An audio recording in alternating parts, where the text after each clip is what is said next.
Hi, welcome. I'm Mary and I hook books. I crochet things inspired by books, mostly audiobooks that I can listen to while I crochet, and mostly science fiction, a little bit of urban fantasy, some thriller, horror mixed in there, and a couple nonfiction just for funsies.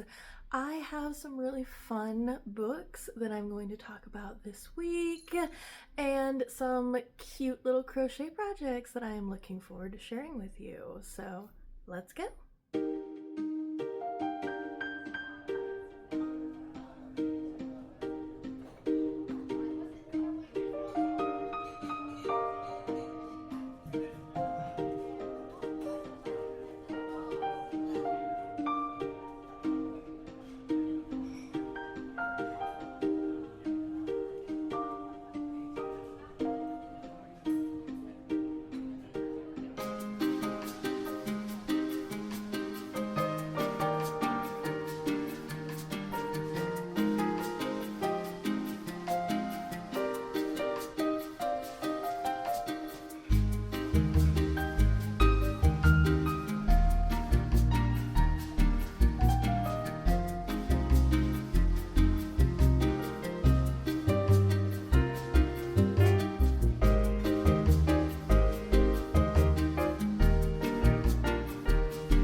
Murder by Memory is a sci-fi mystery novella, and that is a really cool combination. We have our main character, I think her name is Dorothy, and she wakes up in an elevator and realizes she is not in her body. We are on a generation ship, and the subtle world building is so cool. Like, the science concepts that are explored in this book are so neat. I really loved like the way they store memories in a library. Like, you upload your consciousness and like you just get re-put into a new body. It's still your body. So if you suffer from arthritis or dementia or something else that you're just prone to, your next body will also. So that is an interesting take on that trope. And we have Dorothy, and she is a detective, which is why she was woken up kind of under an emergency. Someone has tried to destroy some of the memory books in the library, and we don't know who or why, and Dorothy is like, whose body am I even in? And she is related to someone who is in charge of a lot of stuff, so she has kind of like an in, but she's not like in the in group. Like, it's really interesting. So her nephew is dating a memory bartender, memory mechanic, I can't remember what they're called, but they make memories out of like liquor, and when you taste it, it literally takes you back there. So I thought that was so cool, and what she orders is a summer thunderstorm, so that's why I made my cloud and thunderstorm amigurumi. And the mystery is interesting, but the world building is really the star. If you liked something like Six Wakes is a little bit more intense than this. This is a nice, cozy, maybe palette cleansing type novella, but overall, I did enjoy it.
is the 6th book in the Time Police series.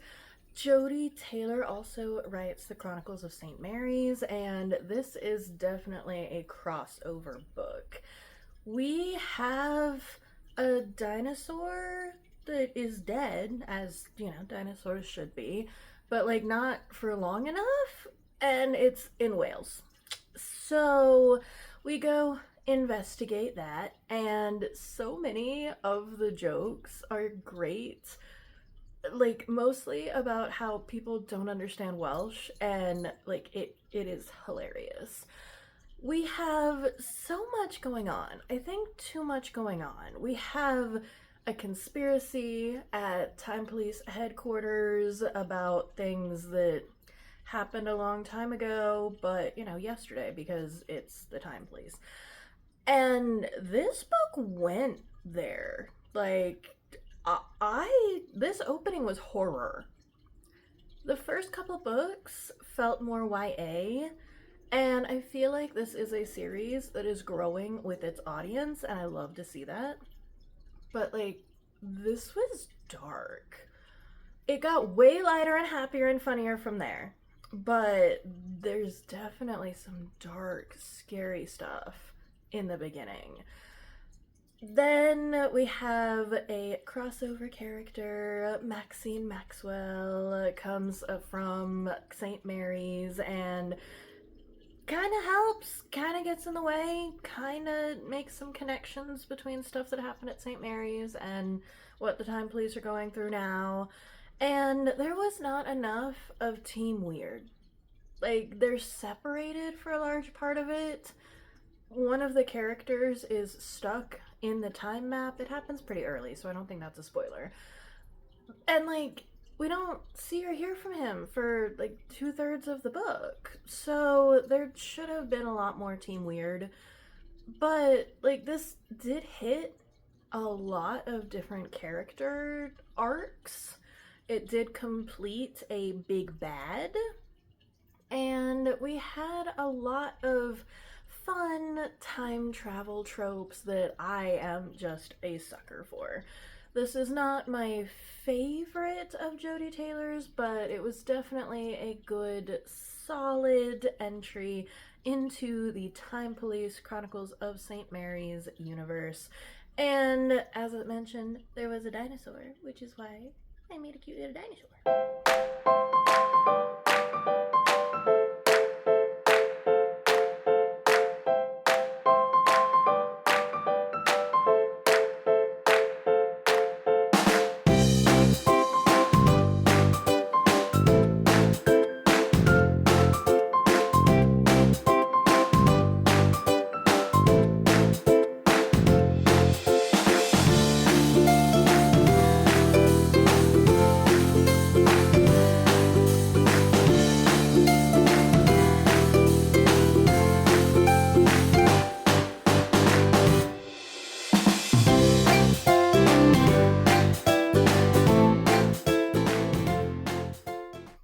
The Disaster Gay Detective Agency. Oh my gosh. I, like, the first couple pages, I was like, oh no, oh no, oh no, I do not agree with these decisions. And neither do any of the other characters, so I'm like, okay, I'm on board again. We have Brandon, who sleeps with a guest at the hotel where he works, and all of his friends say, no, no, sweetie, that is a bad idea, don't do that. But he does, because he's a hopeless romantic, and then something happens to said guest, and he gets his friends to help him figure out what happened, and then, I think it's in the book blurb, so they witness a murder. Things just keep spiraling from there. But everyone has their own thing. The characters in this book are so well fleshed out. They're unique and they're multidimensional. They're very relatable. Yes, they're messy, but not in an over-the-top kind of a way, in a Yeah, I've got a friend that does that, and like maybe in another world I would make that bad decision, but really, dude. So this had the characters are the stars. I love that. But the mystery plot also was like, what? We oh, okie dokie, especially the last like 10%. I was like, oh goodness, we're in. So I loved this. 5 stars. Before I even finished, I was messaging my friends like, you have to read this. This is so good.